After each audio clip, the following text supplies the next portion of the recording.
Hello and welcome to Gierok Farms. Today is going to be a bit of a different video because it is a drastically different winter so far. I am filming this currently on January 29th, and look at our main farm valley here where the home farm is. It is just insane.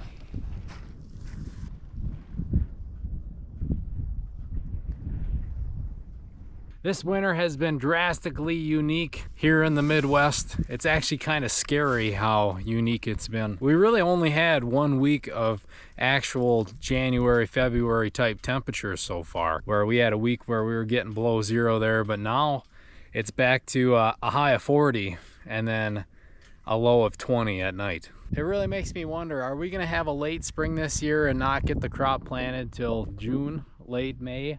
Or is it going to be a very mild winter and we're going to have an early spring and get things in the ground, but is it going to stay dry like it was last summer? And some of you might be thinking, Aaron, quit complaining. You're having a super mild winter so far. It's easier on the cattle when it comes to feeding and them conserving energy. You're not spending so much money trying to keep them fed and essentially warm by feeding them a lot. And yes, there is less problems with things freezing up, like our water system or equipment having issues because it's too cold. And as for the crops, I'm not sure how the row crop farmers look at a winter like this. I'm sure it doesn't bother them too much. But as for anyone with an alfalfa stand or a grass stand, anything that's going dormant over the winter, not having a nice layer of snow can definitely hurt things, especially when our temperatures are jumping around like they have been for the past month. It's not good to have 40-degree days, no snow cover, and then it gets super cold. That's super hard on your established alfalfa and grass stands. This weather feels a lot like late March, early April. I had to take advantage of this situation and put a video together for you guys, not only for you to see, but for myself to look back on in a couple of years from now, because I think this is definitely a history in the making. I don't know if this is gonna become the new normal or if this is just a fluke year, but as of right now, this is just something different. Different is a good word for it. But we're gonna head down the valley. I'm gonna take you over to some of our tillage ground and our cover crop ground so you can see the differences of what it looks like here without a snow cover on a spring-like day. Get a look at what our ground's actually doing here with these odd temperatures in January.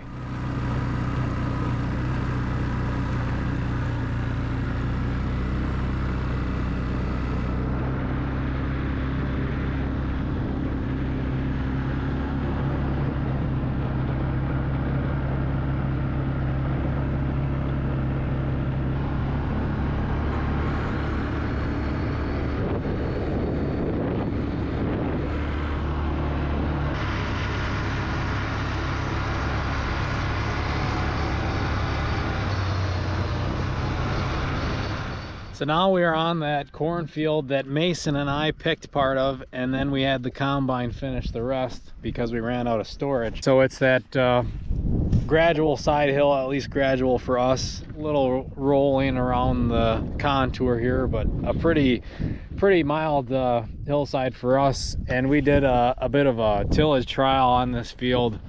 So that top third of it there that has manure on it was turbo tilled, and then what I'm standing on down to the bottom is no-till. All we really did to it that might have done a little bit of tillage is we harvested the corn stalks off of it. We chopped the stalks with that stalk shredder, and then we raked it and baled it. So that did definitely help incorporate some of the plant matter that we weren't able to pick up and bale, but by no means would I classify that as tillage. I guess you guys let me know what you think of stalk chopping and if you're stirring the ground a little as you're doing that, if you'd count that as tillage or not. You can just hear it as I'm walking.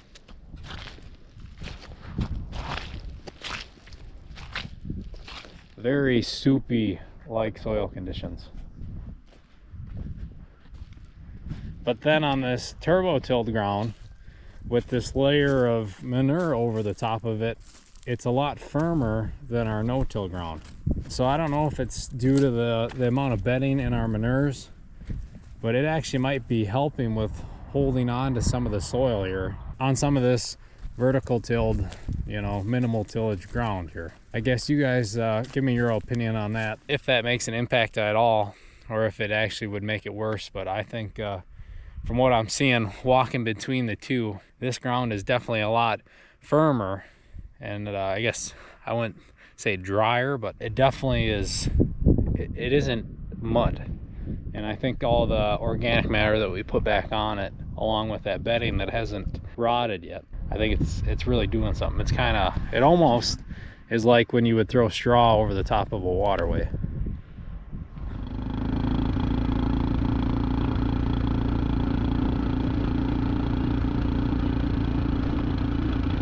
Okay, we are down here on one of our main flat fields, and you can definitely tell that this is one of our wetter fields.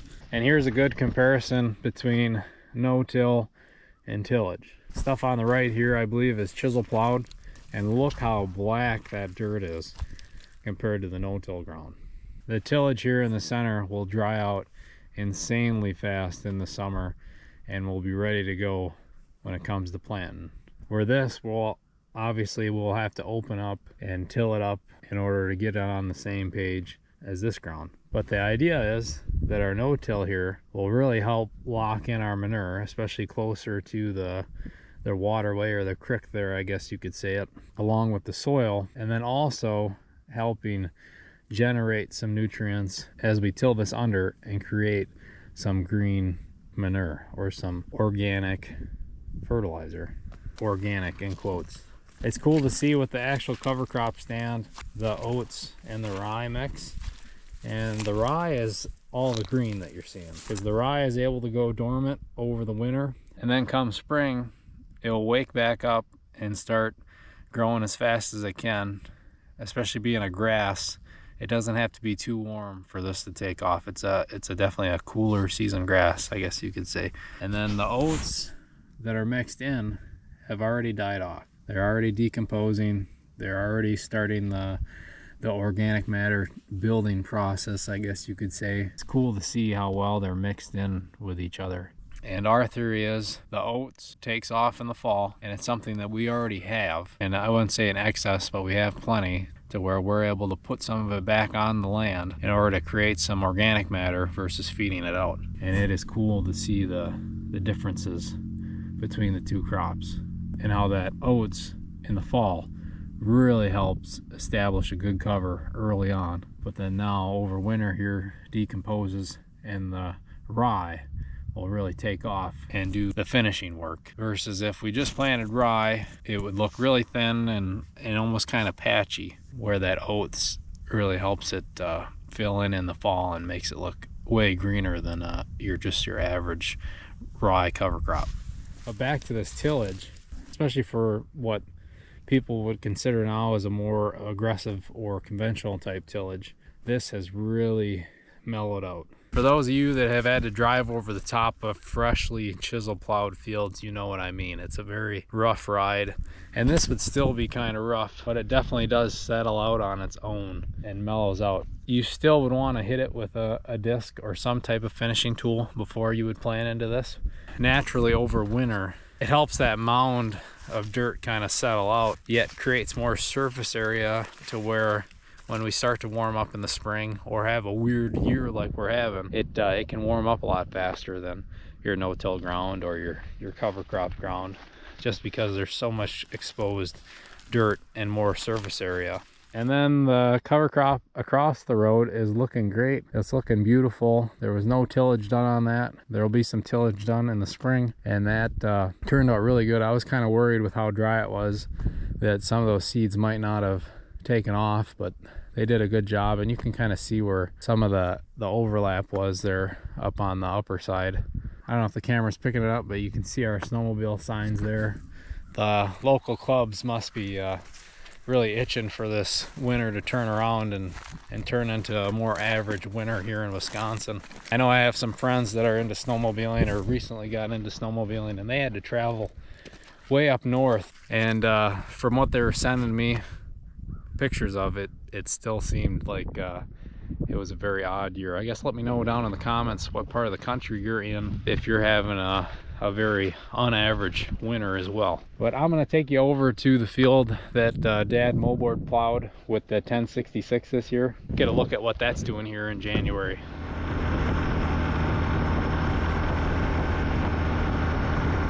Here's that moldboarded ground, and you can see how the manure cover has really masked the tillage here. And granted, this was tilled very early on because we harvested this for corn silage. So over the fall, when we finally did start getting some rain, it helped mellow it out even more. It's amazing what that high residue bedding pack manure mixture can do. I don't know if you guys can hear it, but I sure can. Dad is off in the distance cutting up some trees right now, so we're gonna go see what he's up to and get a bit of his input on what the weather's been like so far. So let's hop back on the four-wheeler and head to the back corner of the farm. This thing is already a mess, and I haven't even been really aggressive with it at all. I've been kind of dawdling around, and it's got balloons for tires on it. There ain't a whole lot of tread left, so just shows how sticky it is out here.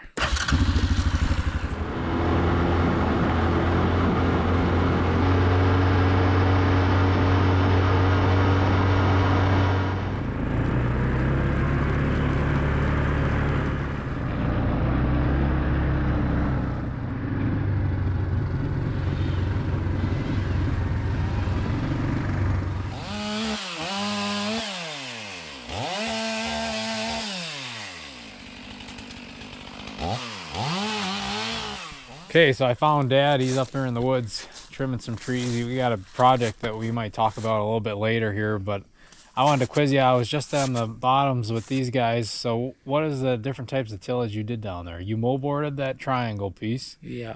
And then the center of the cover crop field, one of the main flats, that was chisel plowed. Yep. And then behind the creek you chisel plowed, and then turbo tilled up on the hill.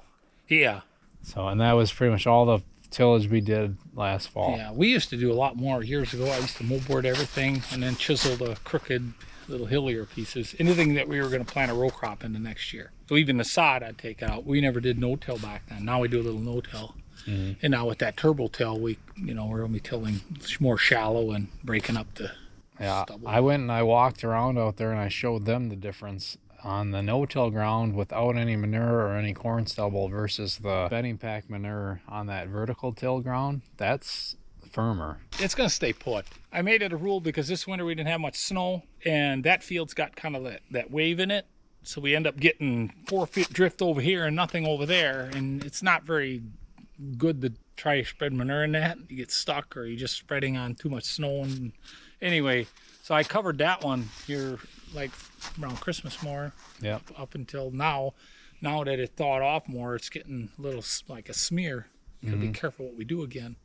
Now I'm starting to spread on the rye, and just like this morning again, I mean, it barely froze overnight, which wasn't enough to really do anything. Tried to drive where there was still a little snow, so the tractor is on the snow and then blowing it into, because when you drive now on that sod or that your rye, kind of messes it up a bit. I don't think it looks worse than it is, but I try to avoid those things. Yeah, for sure. And then I was telling these guys, I started off saying how, at least in my lifetime, this is super unique. I don't know about your lifetime. For end of January, when have you ever seen weather like this? What years have you ever seen something like this? Late 90s, I want to think. To say it went all the way from December through January, I can't say that. It seems like we've always had our... I know it's warmer, I think, overall, and I think it's over the whole Midwest. It's not just here. We're not getting the moisture. I think just south of us is getting, those mid-states are getting more snow and whatever's coming there. But this is definitely different. But I'm not worried about this. We had at least 7-8 days there below zero at night, and so it was good. We needed that and kill a lot of the bugs and the germs, and just I think it helps reset everything.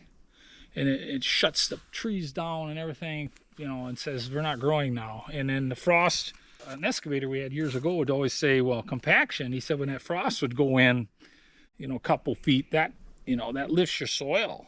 That was good for those type of things too. Like that's why in a sense in the spring, that's why it is so soft, because, and that's the last thing you want to do is pack it all back down before you start planting. You know, you want to stay out of there until it really dries out nice, because that helps with your compaction. Well, yeah, I gotta say, there's been years, yes, it's been warm during January, but not all the way through. Yeah, and then I also mentioned to these guys, what's your opinion on our alfalfa stands and our grass stands with a winter like this? Especially if it were to get cold again now. I don't know if it would hurt. I think it's worse in this early spring when it gets really warm and it tries to start growing, let's say like mid-March. The sun gets high and it tries to start growing. We had a small snow cover here up until just the last day or so, really. I don't think we're gonna, because the other thing is the ground isn't severely wet, so the frost doesn't do a lot as far as breaking the roots and the old stands and that. Right now, I still got some faith that that's all going to be okay yet, because I've seen it where the alfalfa starts growing, everything looks really good, and then you get that freeze like in later March or early April. That I think that's worse. It starts up, it thinks spring is here, and then it gets, yeah, you know, shocked, and then it seems like it takes forever for it to come back if it does. And as far as grasses, I don't know. I think grass is pretty forgiving all the way around. What I'm worried about is we no longer have that blanket of insulation anymore. You know, if we were to get some really cold days and windy days. Yeah, it's going to set the frost in deeper. And new seedings have always been real forgiving, I think, because the roots are finer, more flexible. Kind of like a young person, you could fall and get bruised and you heal up. You know, and older you break. I think the same with the alfalfa stands. It really doesn't pay to worry about it, because there's nothing we can change between now and planting time anyway. And by the time we're able to plant, you can already start looking at what your hay's looking like, if you should take it out, put corn in it. And then once you get past that window, you kind of, again, just take whatever it gives you. And I've been doing this forever, and I think I'm almost gave up on trying to figure it out. Yeah, that's probably a better way to live than I think so. I think we still got to make good decisions when we, you know, from experience, and say, well, the odds are that's going to be like that, so let's make this decision. But you can't. You try to do it by the book. Mother Nature doesn't follow that. Yeah, there's Dad's opinion on the weather so far this year and how unique it is, and the winter we're having. You want to briefly give these guys a little insider look of potentially a future video here and the work that's going to get done down here? So we're in, this is our stadium. We're on the bottom of it. We just call it that because it's shaped like that. But that was something we fixed about 2 years ago. And then you did little short films about how it healed up. We got a small little wash that started there, but I did fix it with some sod bunches and stuff. I think is secure. And then now my plan is this spring, and it all depends on the spring, and if it ain't gonna work in the spring, it's gonna work this summer, and if it don't work this summer, it'll work whenever it makes it work. But we got a big gully that was here since I bought this farm, and it did go a little further since, you know, it was full of trees down in, and we had other stuff we were working on for years and years, and now we got finally to this. We got our stadium cleaned up. I want to think there's several feet of topsoil washed in here from 100 years of farming those hills, you know, years and years before I came here. So we're getting all these trees out of here. There's some elm. I don't even know what you call this tree, but it's more just a shrub. It doesn't even make firewood. There's a little bit of popple in there, but not very much. We got about an acre worth of just brush, really. And what happens is my heifers, when it gets hot, a lot of times they'll be down in here, and there's a light spring in here, and you've seen it, and it's just, to me, if we can get this cleaned up and get a cat in here, get John in here to groom this up real nice. This is the back end of Johnny's pond, the pond videos that we had earlier this last summer. So if we can get this all dressed up, because this is going to grow grass, and I might have to get some riprap rock, some 5 or 6 inch rock, and put several little berms in until this heals up right. Just try to keep it from washing out again, and especially if we get a little drier period during the summer, that'd be ideal. You know, get it growing in. And then we got this big cottonwood, which is almost, I'm kind of leaning on just leaving him right now, but we'll see. That's our project, and so I'm just going to cut and into smaller pieces, and then we make a pile right in the heart of this gully, in a sense, and then we just keep cutting and nipping it into, and we're gonna do it all by hand so we don't tear anything up more than because it's kind of almost like early spring out here. And even coming down here with the four-wheeler, we're making little ruts already. I'm like, I don't even want to think about bringing a bobcat down here.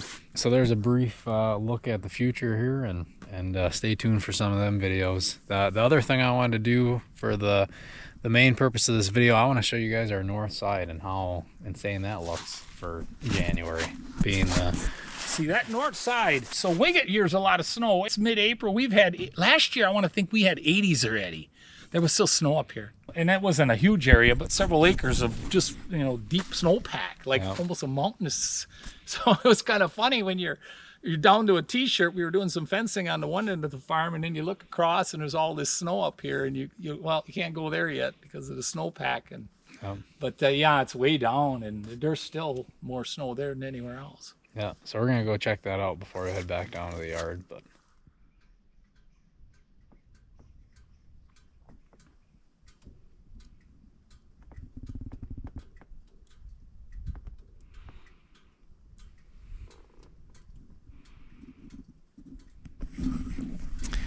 this is just unbelievable. I don't think I will ever see this again in my lifetime. I would be surprised. It will for sure be a couple of years unless this becomes the new normal. This is definitely a shock. On this north side, like my dad was talking, snow can sit here for a long time compared to the rest of the farm, especially if we have a lot of snow. It really packs in there. But I'm gonna head back down to the farmyard, and I'll give you guys a good look of the back side of the building site and how that part of the valley is looking with all this strange weather.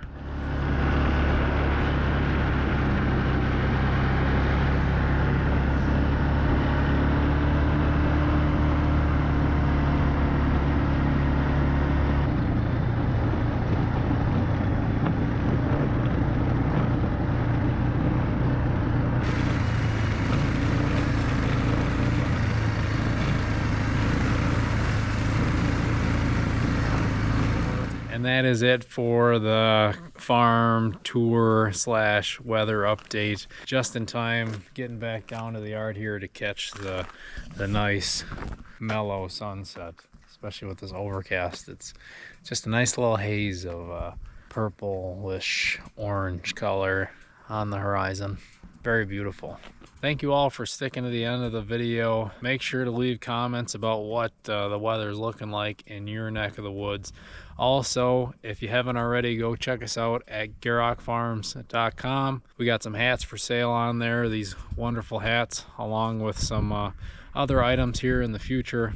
Thank you all for the support. Make sure to like, share, comment, all that good stuff, and we will see you guys next time.